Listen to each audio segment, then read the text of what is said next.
There's a series of mysterious deaths. Americans with plans to visit the Dominican Republic are now reconsidering their vacations because at least 6 U.S. tourists have died there in the last 12 months. That includes a California man whose family is now sharing his story for the first time. Mola Lenghi is in the Dominican Republic with more on this. So, Mola, what do we know about this newly reported death? It's all so scary. Well, yeah, Gayle, Robert Wallace's family tells Fox News that he became critically ill during a resort stay here in the Dominican Republic. The Prosecutor General's office here in Santo Domingo is investigating, but the family says they decided to come forward after learning about others who recently died under similar circumstances while vacationing here on the island.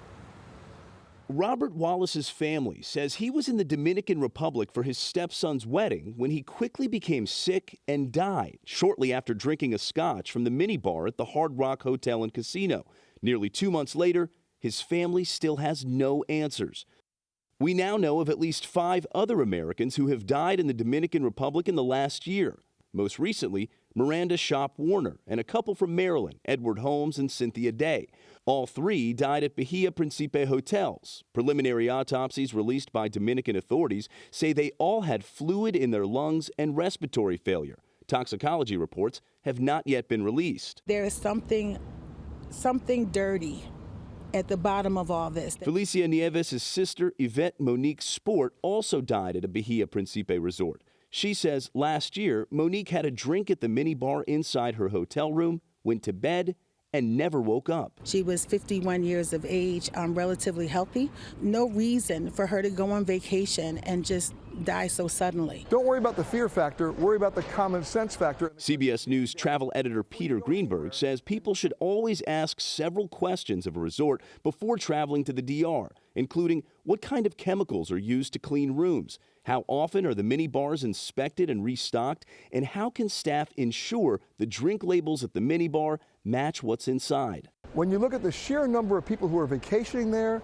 and then you look at the number of incidents, the numbers are overwhelmingly in your favor, but that does not prevent you, or shouldn't prevent you, from asking some basic common sense questions. The Dominican Republic is among the most popular travel destinations for U.S. tourists. Dominican officials estimate around 2 million Americans visit the island each year, and they insist it's safe. It was pretty much like a no-brainer. Marcy Hudson told us she and her boyfriend recently canceled a trip to Punta Cana.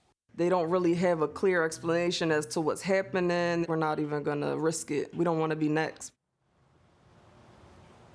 Well, we found several other people on social media who claim to have canceled their vacations here on the island. Bahia Principe says none of the deaths at their resorts are connected and that one of the victims, who we mentioned, Miranda Shop Warner, died of a heart attack. Meanwhile, the Hard Rock Hotel and Casino insists that all of its protocols, all the appropriate protocols, were followed. Anthony? Sure would like to see the toxicology reports, Mola. After these deaths and the shooting of David Ortiz, what are officials saying about the safety there in the DR?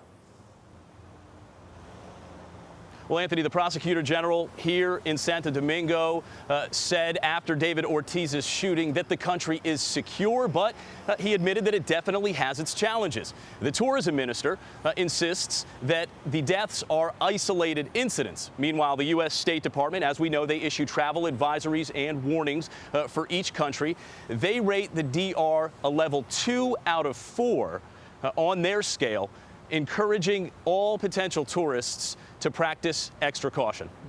All right. Mola Lenghi in the Dominican Republic. Thanks, Mola.